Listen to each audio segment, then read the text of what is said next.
దేవుని యొక్క నామానికి స్తోత్రం. మీ అందరికీ మన ప్రభువును రక్షకుడైన యేసయ్య శుభనామంలో నా యొక్క హృదయపూర్వక వందనాలు తెలియజేస్తున్నాను. వచ్చినటువంటి మిమ్మల్ని అందరినీ దేవుడు దీవించి ఆశీర్వదించుగాక. ఆమేన్. వాక్యం పట్ల, దేవుని సన్నిధి పట్ల ఆసక్తి లేని వారి కంటే, వాళ్ళని ఆలోచించే కంటే వచ్చిన వారితో దేవుని సన్నిధిలో గడపడం చాలా సంతోషం. సరే, మంచిది. నేను కొద్దిసేపే మీతో దేవుని మాటలు అందించడానికి ఇష్టపడతాను. పవిత్రమైన బైబిల్ గ్రంథంలో నుండి మీకా గ్రంథం 5వ అధ్యాయము 1వ వచనం. బెత్లెహేము ఎఫ్రాతా, యోదా వారి కుటుంబములలో నీవు స్వల్ప గ్రామమైనను నా కొరకు ఇశ్రాయేలీయులను ఏలబోవాడు నీలో నుండి వచ్చును. చిన్న ప్రార్థన చేద్దాం. దయామయుడా, పరలోక రాజా, మీ ఘనమైన నామములకు వందనాలు, స్తుతులు, స్తోత్రాలు. చదవబడినటువంటి లేఖనాన్ని మీరు మా కొరకై విరచి వడ్డించి దీవించి మహిమ మీరే పొందమని ప్రార్థిస్తూ అడుగుచున్నాము తండ్రి. ఆమేన్. హుషారుగా ఉన్న వాళ్ళంతా దేవునికి ఒకసారి స్తోత్రం చెప్దాం. Praise the Lord. హల్లెలూయా. యెహోవాను స్తుతించుట మంచిది. బెత్లెహేము ఎఫ్రాతా, యోదా వారి కుటుంబములలో నీవు స్వల్ప గ్రామమైనను నా కొరకు ఇశ్రాయేలీయులను ఏలబోవాడు నీలో నుండి వచ్చును. ఈ వచనం యేసుక్రీస్తు ప్రభువారికి ముందు మీకా ప్రవక్త 700 సంవత్సరాలకు ముందు మీకా ప్రవక్త ఈ ప్రవచనాన్ని ఇచ్చాడు. ప్రపంచమంతా ఎదురు చూస్తున్నటువంటి గడియలు, భూమి మీద భయంకరంగా పాపం ఎక్కువైపోయింది. ఒకటిని చెప్పాలి, పరిపక్వం అయిపోయింది. చిన్న చీకటి, గాఢాంధకారం భూమిని కమ్మింది. ఎంతగా కమ్మిందంటే తడిమితే చీకటి తగులుతుందా అన్నంతగా పాపపు యొక్క క్రీడ విచ్చలవిడైపోయింది.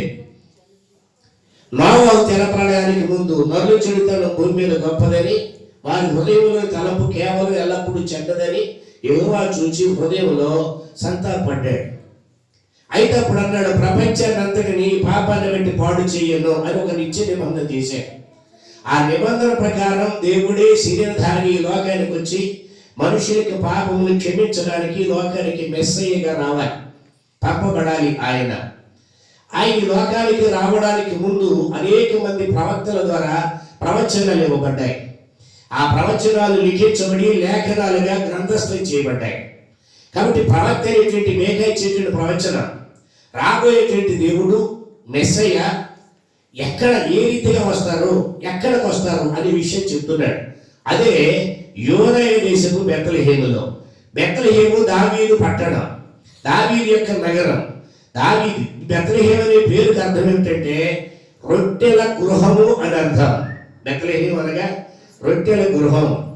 ఈ రొట్టెల గృహం అనే ప్రాంతాన్ని దేవుడు ఎందుకు ఎన్నుకున్నాడంటే, అబ్రహామును బట్టి విశ్వాసంలో మానవుడు కొనసాగితే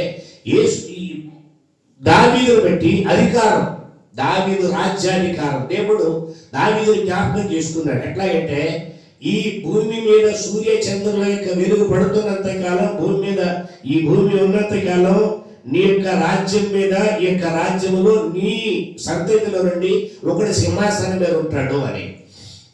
ఇప్పుడు దావీదు సింహాసనాసీనుడిగా ఆయన ఈ లోకానికి రావాలి అంటే తప్పనిసరిగా యోదయ దేశం బెత్లెహేములో వచ్చి రావాలి.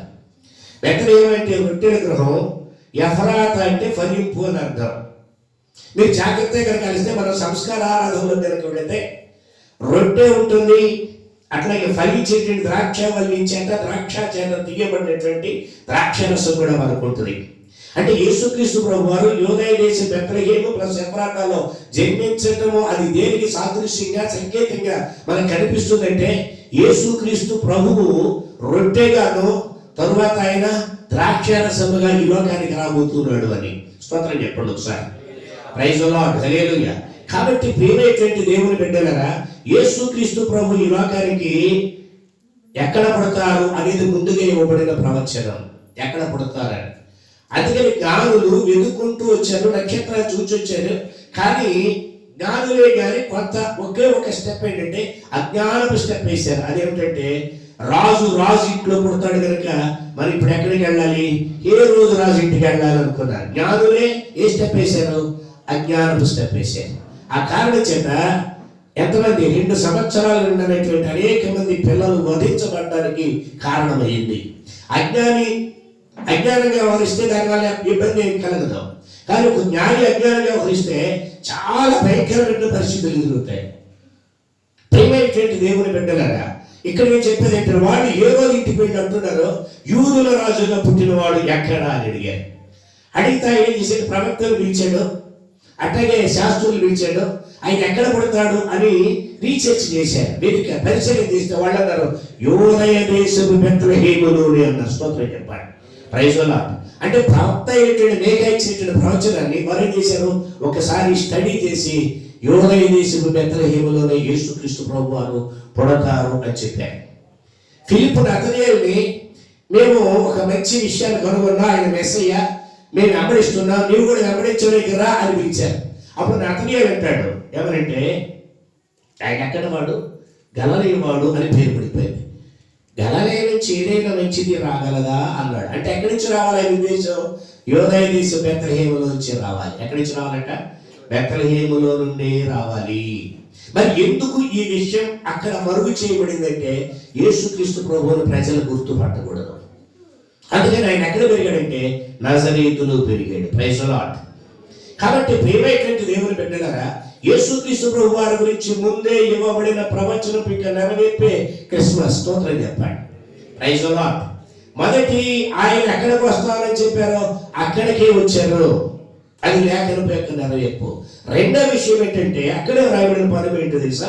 పురాతన కాలం మొదలుకొని శాశ్వత కాలము ఆయన ప్రత్యక్షమగుచుండును. ఆయన స్థలాన్ని ఏ రీతిగా భూమి మీదకి శరీరధారిగా రావడానికి ముందుగా నిర్ణయించుకున్నారో, అదే రీతిగా యేసుక్రీస్తు ప్రభు వారు మళ్ళీ తిరిగి కాలాన్ని కూడా నిర్ణయించుకున్నాడు. ఆయన స్తోత్రం చెప్పాడు. ఏం నిర్ణయించుకున్నారు? స్థలాన్ని నిర్ణయించుకుని వచ్చిన దేవుడు, తరువాత కాలాన్ని నిర్ణయించుకుని కూడా వచ్చినటువంటి దేవుడు. పాత నిబంధనకి కొత్త నిబంధనకి మధ్యలో 400 సంవత్సరాలు విరామ సమయం కనపడుతుంది. ఈ విరామ సమయంలో మరింతగా మెస్సయ్య కొరకు వాళ్ళు ఎదురు చూశారు. కాలము సంపూర్ణత కొరకు ఆయన ఎదురు చూశారు. అందుకని ప్రపంచంలో చాలా క్యాలెండర్లు ఉన్నాయి. ఎవరి క్యాలెండర్ ఆడికి ఉంది, కానీ ప్రపంచానందరికీ ఒకే ఒక క్యాలెండర్ ఉంది. అదే క్రీస్తుకు శకం, క్రీస్తు పూర్వం. స్తోత్రం చెప్పాలి. అందుకని అందులో భాగంగానే లూకాసు వార్తలో మనకు చక్కని విషయం కనబడుతుంది. కైసర్ ఔగుస్తు ఆజ్ఞలు జారీ చేశారు. అదేమిటంటే, సర్వలోకమునకు ప్రజాసంఖ్య వ్రాయాలి. రోమన్స్ గవర్నమెంట్ లో ఔగుస్తు ఇచ్చేటువంటి ఆర్డర్ ఏంటంటే, అందరూ జనాభా సంఖ్యలో రాయబడాలి. ఆ జనాభా సంఖ్యలో రాయబడడానికి వారు వారి దగ్గరలో పట్టణానికి వెళ్ళి వారి పేరు నమోదు చేయించుకోవాలి. ఇప్పుడు యోసేపు దావీదు పట్టణములోను వంశములోను లేక గోత్రములోను పుట్టినవాడు కనుక తన పేరుని తనకు ప్రదానం చేయబడి లేక ఎంగేజ్మెంట్ జరిగి నిశ్చితార్థం జరిగి కొనసాగుతున్నటువంటి మరియను తీసుకుని వెళ్ళడానికి రెడీ అయ్యాడు, తీసుకుని వెళ్ళాడు. అప్పటికే ఆవిడ నెక్స్ట్ పాయింట్ చెప్తారు. అంటే ఇప్పుడు యోసేపు ఎక్కడి వాడు? బెత్లెహేము వాడు, దావీదు పట్టణపు వాడు. అందుకని అక్కడే జనసంఖ్యలో రాయబడ్డానికి వెళ్ళాడు. యోసేపు అక్కడ వాడైతే మరి యేసుక్రీస్తు ప్రభు వారు ఎక్కడ వాడు? అక్కడ వాడే. కానీ ఈ సంఖ్యలో రాయబడ్డానికి వీళ్ళు ఎడుతున్నప్పుడు ఏ మాత్రం ముందు పురిటిలో పురిచిన అక్కడ పుట్టేవాడు కాదు, బెత్లెహేములో పుట్టేవాడు కాదు. అర్థమవుతుంది మీకు? కానీ అక్కడికి వెళ్ళిన తర్వాత సత్రాలన్నీ నిండిపోయి ఉన్నాయి, ఎక్కడ స్థలం లేదు. ఒక పశువుల పాకలో యేసు ప్రభు వారు పుట్టారు. అక్కడ ఆమె పొత్తిగొడ్డలతో చుట్టి ఆ శిశువును పశువుల తొట్టిలో పండుగ పెట్టింది. స్తోత్రం చెప్పాడు. Praise the Lord. హల్లెలూయా. కాబట్టి ఇప్పుడు యేసు ప్రభు వారు చెప్పిన లేఖనాల ప్రకారం బెత్లెహేములోనే పుట్టారు. యేసుక్రీస్తు ప్రభు వారు పుట్టినప్పుడు కాలము లిఖించబడింది. స్తోత్రం చెప్పాడు. పురాతన కాలం మొదలుకొని శాశ్వత కాలం అంటే వాక్కుగా ప్రత్యక్షమవుతూ వచ్చినటువంటి దైవం యేసుక్రీస్తు ప్రభు వారు. ఎవరైనా వాక్ అయిన దేవుడు. ప్రపంచంలో ఎంత టెక్నాలజీ పెరిగినా ఒకటి మాత్రం ప్రపంచం చేయలేదు. ఏంటో తెలుసా? గాలిని నీరుగా మార్చగలరు, నీరుని ఘనమైన పదార్థంగా మార్చగలరు సైన్స్ ప్రకారం. అంటే మా టీచర్స్ ఇక్కడ ఉన్నారు కదా, పదార్థాన్ని గాలిగా మార్చవచ్చు, వాయువుగా మార్చవచ్చు, వాయువుని ద్రవ రూపంలోకి మార్చవచ్చు, సర్క్యులేషన్ ఇటులో ఇటు మార్చవచ్చు. కానీ వాక్కును శరీరంగా మార్చగలిగిన దమ్ము ఏ శాస్త్రవేత్తకి లేదు. స్తోత్రం చెప్పండి. అందుకని యేసుక్రీస్తు ప్రభువు వారు ఎప్పటికీ కూడా శాస్త్రవేత్తలకి అందరికి ఒక ఇచ్చేటువంటి గొప్ప సవాల్ ఏంటంటే వాక్కును శరీరంగా మార్చి చూపించండి, అది కూడా ఒక దేహంగా మార్చి చూపించారు. ఆ వాక్యే శరీరధారిగా కన్యమరియే గర్భంలో ప్రవేశిస్తే ఆయన అన్నటువంటి మాట ఏం తెలిసే కాలం ప్రకారం ఆయన ఇచ్చారు. ఓ మాట ఇచ్చారు కాలానికి సంబంధించి గలతీయులకు రాసిన పత్రిక 4:4 అయితే కాలము పరిపూర్ణమైనప్పుడు దేవుడు తన కుమారుని పంపెను. ఏంటట? కాలము పరిపూర్ణమైనప్పుడు దేవుడు తన కుమారుని పంపెను. ఆయన ఈ లోకానికి రావడం వలన క్రీస్తు శక ఆరంభం జరిగింది. స్తోత్రం చెప్పండి. ఏ జనాభా లెక్కలకైనా మీరు సహజంగా చూడండి, ఏ జనాభా లెక్కలకైనా 2021, 2031, 2011, 2001, 1991, 1981 ఇక్కడ తీసుకుంటారు లెక్కలు. సహజంగా అంతే కదండి. ఆ లెక్కలు ప్రకటించేసరికి టైం ఎంత అవుతుంది? కొంత టైం తీసుకుంటుంది. ఈ లెక్కలు కూడా లెక్కలోకి వచ్చి క్రీస్తు శకం ఆరంభంలోకి రావడానికి 5 years గ్యాప్ పట్టింది. ఇప్పుడు క్రీస్తు శకం మనం 2020 ఏం చెప్తున్నాం? 2020 ఏం చెప్తున్నాం? 2030 లెక్క. అర్థమవుతుంది కదా? ఏం తేడా రావడానికి లేదు. అంటే అప్పుడు టెక్నాలజీ తక్కువ ఉంది కనుక ఈ లెక్కలన్నీ ఖచ్చితంగా వచ్చి క్రీస్తు శక ఆరంభం జరగడానికి లోతులోకి వెళ్ళి చెప్పట్ల అర్థమయ్యే భాషలో చెప్తున్నాను. 2030 స్తోత్రం చెప్పండి. అంటే కాలము పరిపూర్ణమైనప్పుడు యేసుక్రీస్తు ప్రభు వారి మేరట దేవుడు తన కుమారుని పంపెను. యేసుక్రీస్తు ప్రభు పుట్టేను అనే పదం 100% కరెక్ట్ అయితే యేసుక్రీస్తు ప్రభు వారు పంపబడిన దేవుడు అనడానికి కూడా 100% కరెక్టే. యేసుక్రీస్తు ప్రభు వారు శరీరధారి అనడానికి 100% వాస్తవమే కనుక అయితే ఎక్కడ కొట్టివేయడానికి ఆయన దైవ మానవత్వాలు కలిసిన దేవుడు. ఆ వాక్యాన్ని శరీరధారిగా కృపా సత్య సంపూర్ణుడుగా మన మధ్య నివసించెను. ఆ వాక్కు ఆమె గర్భంలో ప్రవేశించడానికి ముందుగా గబ్రియేలు దూత మరియ దగ్గరికి వెళ్ళి చెప్పారు. బైబిల్ గ్రంథంలో కనుక మనం చూస్తున్నట్లయితే యెషయా గ్రంథం 7:14 ఇదిగో కన్యక గర్భవతి కుమారుని కనును అని ఉంది. ఎవరంట కనేది? కన్యక గర్భవతి కుమారుని కనును. ఇప్పుడు కనేది స్త్రీ కాదు, స్త్రీ పురుష సంయోగంలో ఉద్భవించే మానవుడు కాదు. ఆయన ఎవరు అంటే కేవలం జన్మ పాపము లేనివాడుగా ఈ లోకానికి తెచ్చి వాక్కయున్న దేవుడు శరీరాన్ని ధరించి కన్యమరియే గర్భంలో ప్రవేశించడం. ఇక్కడ గొప్ప విషయం ఏంటంటే సహజంగా మరియ ఇట్లా జరిగింది అంటే ఆయన నీతిమంతుడు బయట పెట్టలేదు, కానీ ఆమె గర్భం ధరించింది. బంధువులు ఊరుకుంటారా? ఆ దినాల్లో ఏం జరిగి తీరాలి? రాళ్ళతో కొట్టి చంపేయాలి వాక్య ప్రకారంగా. ఇశ్రాయేలు నిబంధన చాలా కఠినమైనటువంటి నిబంధనలు. మరి రాళ్ళతో కొట్టి ఎందుకు చంపలేకపోయారు? ఆమె గర్భము ధరించిన తరువాత కూడా కన్యకగానే తేలింది. స్తోత్రం చెప్పండి. అర్థం చెప్తుంది మీకు. ఆమె ఆమె కన్యకగా ఖచ్చితంగా కనపడి కనుక ప్రపంచంలో ఇశ్రాయేలు ఆమెని చేయలేకపోయారు. స్తోత్రం చెప్పండి. ఆ కారణం చేతి అడుగుతూ దేవదూత చెప్తున్నప్పుడు మనవాడు చదివారు. చెప్తున్నప్పుడు ఇది ఎలాగో జరుగును, నేను పురుషుని ఎరుగని దానమే. ఎంత ఛాలెంజ్తో కూడిన మాట ఆమె పలికిందో చూడండి. ఈనాటి యువతరం ఆ పదాలు పడగలుగుతుందా? సహజంగా ఎప్పుడైనా ఇబ్బంది అని తెలుసా? స్త్రీకే ఇబ్బంది, ఆడపిల్లలకి ఇబ్బంది. మగపిల్లలు ఏదో పాపం చేస్తారని వెళ్ళిపోతారు, కానీ వారు గర్భిణీ అయిన సమాజంలో తలెత్తుకోలేరు, తల్లికి చెప్పుకోలేరు, ఎవరికి చెప్పుకోలేని పరిస్థితి. మరియ పరిస్థితి కూడా ఇంచుమించుగా యోసేపు దక్కైన పరిస్థితి కనబడుతుంది. ఏమి సాహసం చేసి చెప్పగలదు? మొత్తాన్ని ప్రార్థించుకుని ధైర్యం చేసి చెప్పింది. అది ఏమీ అనలేదు, అవమానపరచలేదు. రాయసింగ్ విడిచిపెట్టి పారిపోదామా లేదనుకున్నాడట.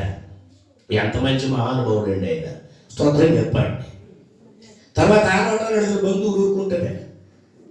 ఇది ఇందులో నిజం ఎంత అంటే తప్పనిసరిగా కొంతమంది ఆమె చేయాలి. తప్పనిసరిగా బైబిల్ ఇశ్రాయేలు లెక్కల ప్రకారం కొంతమంది స్త్రీలు ఆమె రీచెక్ చేసి చూస్తే ఆమె కన్యకగానే ఉంది.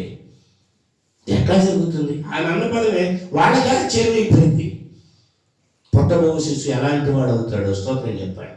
Praise lord, hallelujah. కాబట్టి ప్రియమైనటువంటి దేవుని బిడ్డలారా, ఇప్పుడు పనికిమాలినోడు కామెంట్ చేయాల్సిన పని లేదు. ఆ కామెంట్ తనే చేసింది. నేను పురుషుని ఎరుగని దానను, ఇది ఎలా జరుగును?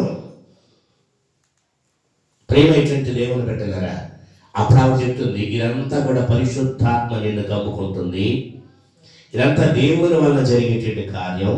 కాబట్టి లోకరక్షకుడు, పాప పరిహారం చేసేవాడు, పాపిని రక్షించే దేవాది దేవుడు, ప్రపంచమంతా ఎదురు చూస్తున్నటువంటి నాథుడు ఈ లోకానికి రాబోతున్నాడు. ఎప్పుడైతుందో మనసులో సంతోషపడింది, హృదయంలో తలపోసుకుంది, భర్తకు చెప్పింది. భర్త కూడా నీతిమంతుడు, ఎందుకు వచ్చింది ఆమెను అవమానపరచడం, రహస్యంగా వదిలిపెట్టి ఎక్కడికో ఊరు పేర్లు అక్కడ పారిపోదాం అనుకున్నాడు. కానీ దేవుడు వెంటనే ఆదాముకు గాఢ నిద్ర కలుగు చేసిన దేవుడే ఇక్కడ యోసేపు కూడా గాఢ నిద్ర కలుగు చేశాడు. ప్రేమైనటువంటి దేవుని బిడ్డలారా, యోసేపు గాఢ నిద్ర కలుగు చేసి కలలో మొత్తం చెప్పాడు. దర్శనం కాదండి, అలా ప్రాంతం ద్వారా వచ్చిన ప్రవచనం కాదు, డైరెక్ట్గా దేవదూతలే కలలో కనబడి చెప్పిన తర్వాత అతను బలపరచబడ్డాడు. సరే, ఇక్కడ ఈ చూటి పోటీ మాట మనకెందుకులే, మన బంధువులు ఉన్నారు, అక్కడికి వెళదాం అనుకున్నారు. అప్పటికి యోహానుని గర్భం ధరించిన ఎలిజబెత్కి అది 6వ మాసం. స్తోత్రం చెప్పాలి. ఇప్పుడు నేను మొత్తమే చెప్పేది ఏంటంటే, కన్యకకు యేసుక్రీస్తు ప్రభువు జన్మించారు. ఒకటి బెత్లెహేములో వాక్యం నెరవేరింది, రెండవది కాలం ప్రకారంగా ఈ లోకానికి వచ్చారు, వాక్యం నెరవేరింది, మూడవది ఆమె కన్యక వాక్యము నెరవేరింది. Praise the Lord. Hallelujah, hallelujah. మీరు తర్వాత చదువుకుంటే 1 by 1 చదివితే ఈ విషయాలు కనబడతాయి. తరువాత ఆయనకి పేరు పెట్టబడింది 4వదిగా. పుట్టకముందే పేరండి. మా అమ్మాయి పుట్టకముందే నేను బైబిల్ స్టడీ చేసుకుంటా ఉంటే ఈలోపు ప్యూరిటీ, పవిత్రత, నిర్మలత్వం, ఈ పదాలుగా ప్యూరిటీ అని వచ్చింది. అసలు ఈ ప్యూరిటీ అనేది పేరు పెడితే ఎంత బాగుంటుంది అని అంటర్లైన్ చేసుకున్నాను. తర్వాత పాస్టర్ గారు డెలివరీ అయింది, పాప పుట్టింది అని ఫోన్ వచ్చింది. అమ్మ ఫోన్ అయిపోయింది. అయితే పుట్టిన పాప పేరు ప్యూరిటీ పుట్టిందా అని అంతే ప్యూరిటీ అని ఇప్పటికి. స్తోత్రం చెప్పాడు. Praise the Lord. హల్లెలూయా. కాబట్టి నేను కేవలం కొద్ది రోజుల ముందు నేను ఊహించిన ఊహలో ముందే పేరు రెడీ చేసుకున్నాను. చాలా మంది మగ పిల్లడు పుడితే నెత్తి మీద నడతాడా, మగ పిల్లడు అయ్యారండి, మగ పిల్లడు ప్రార్థించుకున్నాడు. కొంతమంది మా పాస్టర్లు కూడా ఎంత గొప్పోళ్ళు అంటే, మేము ప్రార్థన చేసాం మగ పిల్లడు పుట్టాడు, నీళ్ళు పోసుకున్న తర్వాత ప్రార్థన చేస్తే మగ పిల్లడు పుట్టాడ. ఆడు మూర్ఖుడే, ఈ ప్రార్థన చేసుకున్నాడు మూర్ఖులే. అంటే నీళ్ళు పోసుకున్న తర్వాత ముందు ప్రార్థన చేస్తే జరిగిందంటే అది దానికి ఒక ఆన్సర్ ఉంది. అయితే దేవుడు ఇల్లుడైనా అందరూ మగ పిల్లలకి మగవాడిని చేసి ఆడవాళ్ళ కోసం ఏం చెప్తాడు? ప్రతి ఒక్కడికి మళ్ళీ ఆదాం ఆపరేషన్ చేసి చెప్తాడా? దేవుడు నిర్ణయం పెట్టి ఆ నిర్ణయం ప్రకారం వెళ్ళేస్తుంది. Praise the Lord. హల్లెలూయా. దేవుడు ఏదిచ్చినా ఆశీర్వాదమే. స్తోత్రం చెప్పండి. ఏదిచ్చినా ఆశీర్వాదమే, దీవెనే. సరే, ప్రియమైనటువంటి దేవుని పేరు, ఆయన పేరు ముందుగా పెట్టబడింది. అక్కడ మనం చదివాం కదా, యెషయా గ్రంథం 7:14 ఆయనకు ఇదిగో కన్యక గర్భవతి కుమారుడు కలను, ఆయనకు ఇమ్మానుయేలు పేరు పెట్టుదురు. ఏ పేరట? ఇమ్మానుయేలు. ఇమ్మానుయేలు అనే పేరు భాషాంతరంలో దేవుడు మనకు తోడు.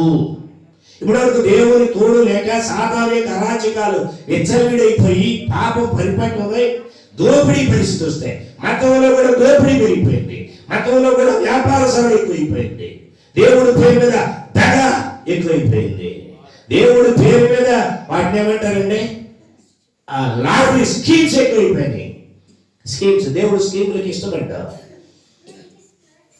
ప్రభు అన్నారు, నా తండ్రి ఇల్లు, యేసు ప్రభు వారి లోకంలో వచ్చే సమయానికి నా తండ్రి ఇల్లు సమస్త జనులకు, అదే సందర్భం ఇంకొక చోట అన్య జనులకు ప్రార్థన మందిరం అనబడను, దీనిని మీరు ఏం చేశారట? దొంగల గుహగా చేశారు అన్నాడు ఆయన. దొంగల గుహ చేసేవాట. ఇంకొక మాట అన్నారు, నా తండ్రి ఇల్లు సమస్త జనులకు ప్రార్థన మందిరం, దీనిని మీరు వ్యాపార పుట్టిల్లుగా మార్చేశారని. యేసయ్య లోకానికి వచ్చినప్పుడు ఏం జరిగిందో, యేసుక్రీస్తు ప్రభువు రెండవ రాకడ సందర్భంలో కూడా దేవుని యొక్క సేవ, దేవుని యొక్క మందిరం వ్యాపారపు ఇల్లుగా, దొంగల గృహగా మారిపోవడం యేసయ్య రాకడకు సంకేతం కాదా? ఆలోచించండి ఒకసారి. కాబట్టి ప్రియమైనటువంటి దేవుని బిడ్డలారా, యేసుక్రీస్తు ప్రభువు దేవుడు మనకు తోడుగా, ఎట్లా వచ్చారట? తోడుగా. తోడుగా ఉండాలి. ఏం తొలిపోవాలి? మందిరంలో వ్యాపారం పోవాలి. అందుకే యేసు ప్రభు వారు అంత కోపంగా స్పందించేటువంటి సందర్భాన్ని అక్కడే మనం చూడగలుగుతాం. ఇప్పుడు కూడా దేవుని కోపం, దేవుని యొక్క ఆక్రందన నిజమైన నీతివంతుల యొక్క ఆఖరణ ఏమిటంటే దేవుని సేవ వ్యాపారంగా మారిపోయింది అని ఆందోళన. ప్రేమైనటువంటి దేవుని బిడ్డలుగా ఆయన పేరు ఇమ్మానుయేల్. అదే సందర్భంలో గాబ్రియేలు దూత మరియతలతో మాట్లాడినప్పుడు ఒక మాట ఉంది, అది కూడా యేసు. యోసేపుతో మాట్లాడినప్పుడు మాట కూడా యేసు రక్షకుడు. దేవుడు మనకు తోడుగా ఏ పని చేయడానికి వచ్చే రక్షకుడుగా వచ్చారు. ఆయన అభిషిక్తుడు అనేక రిఫరెన్స్ ప్రకారంగా, అంటే ఆయన మనకి క్రీస్తు, యేసు క్రీస్తు రక్షణను అభిషేకించి మనకు తోడుగా మన హృదయంలో నివసించడానికి ఇచ్చిన దైవం యేసుక్రీస్తు ప్రభువా. Praise the Lord. అది ముందుగానే నిర్ణయించిన పేరు యేసుక్రీస్తు. Praise the Lord. హల్లెలూయా. ఇప్పుడు చెప్పండి, ఒకటి యోరేనీసు బెత్లెహేం, రెండవది అంటే ఆయన పుట్టే స్థలం ముందుగా, కాలం ముందుగా, తర్వాత పేరు కూడా ముందుగా నిర్ణయించబడిన ఏకైక దైవం యేసుక్రీస్తు ప్రభువా. ఆయన ఎవరు? ఆది సంభూతుడైన దేవుడు. కలిగినదేది ఆయన లేకుండా కలగలేదు.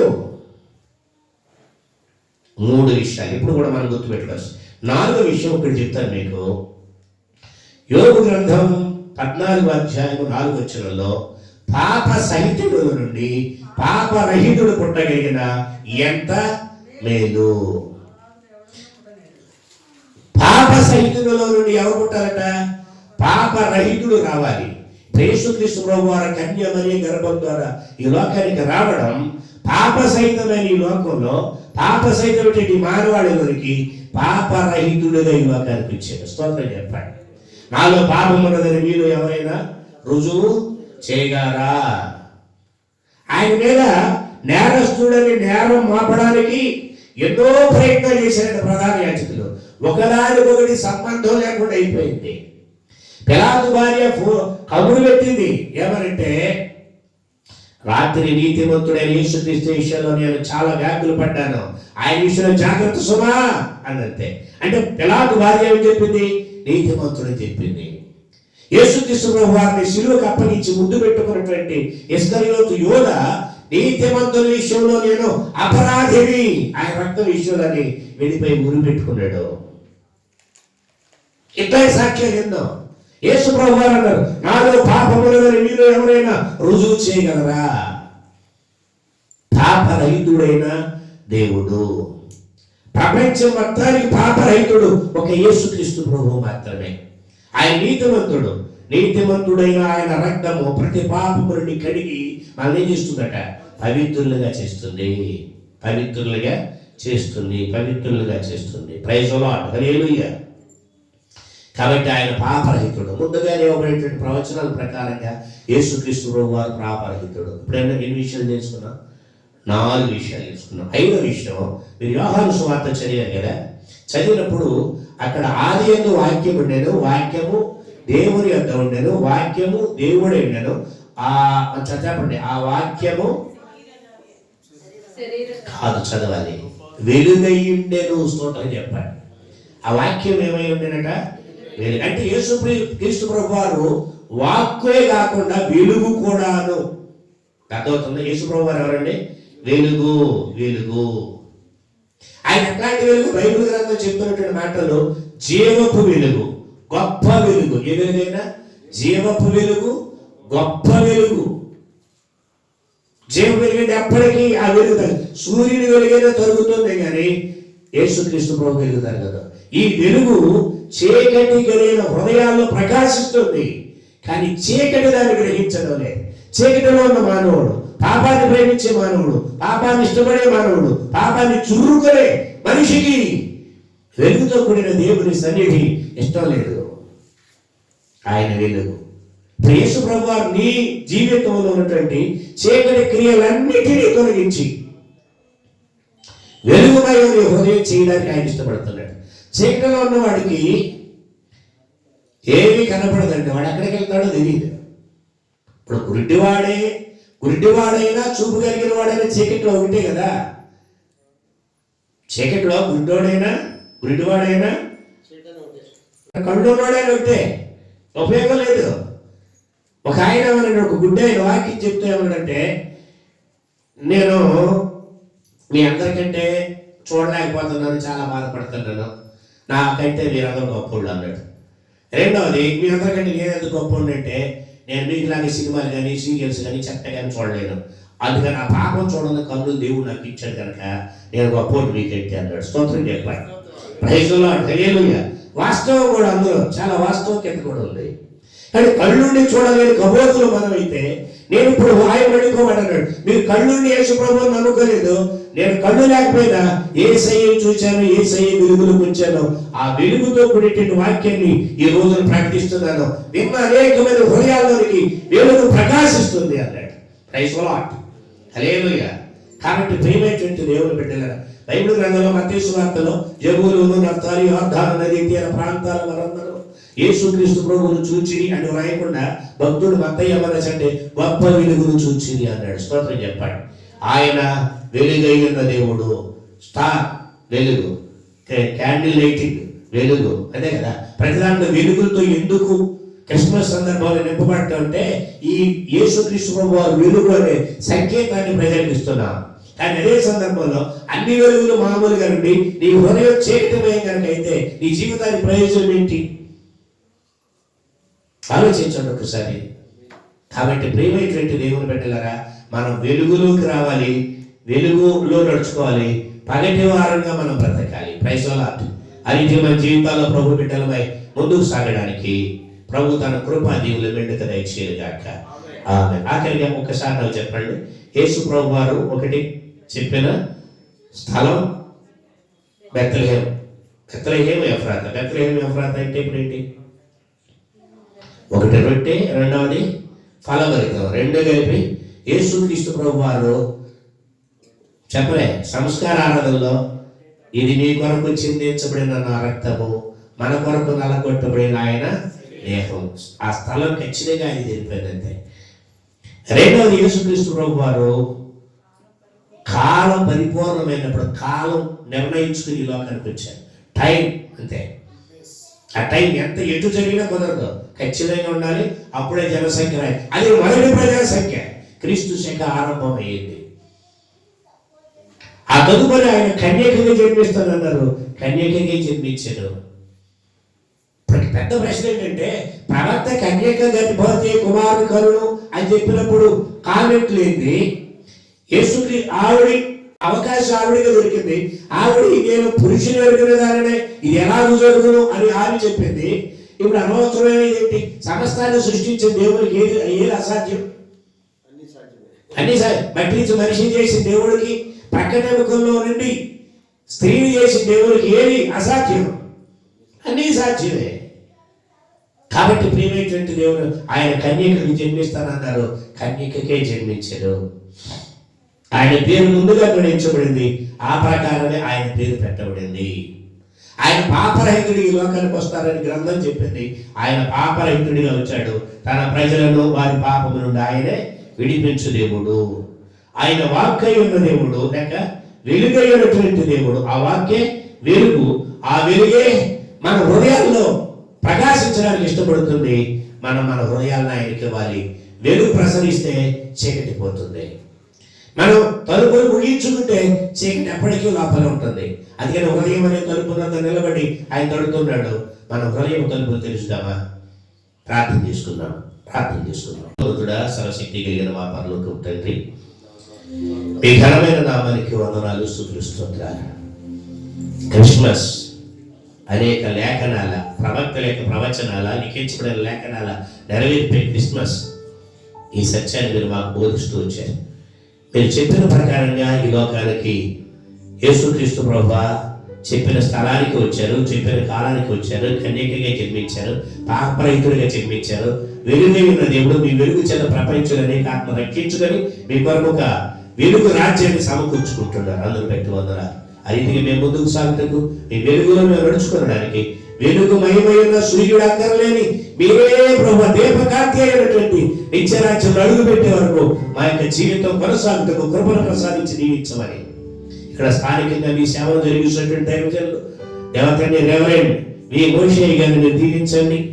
అదేవిధంగా వారి కుటుంబ సభ్యులు, ఇక్కడ స్థానికంగా దైవజనులకు అండగా ఉన్నటువంటి సంఘ బిడ్డలని, ఈ చుట్టుపక్కల ఉన్నటువంటి కుటుంబాలను ఆశీర్వదించి మాకు పొందండి. దైవిక కార్యక్రమంలో పాల్గొని తండ్రి క్రిస్మస్ గ్రీటింగ్స్ అందించే దైవజనుల కొరకు వందనాలు. చక్కని వాయిద్యాలు నాయన సంగీతాన్ని అందించేటువంటి బిడ్డల కొరకు స్తోత్రాలు. మహిమ పొందండి. యేసయ్య శక్తి కలిగిన గణనామలు అడుగుతూ ప్రార్థిస్తున్నాము తండ్రి. ఆమేన్. ఆమేన్.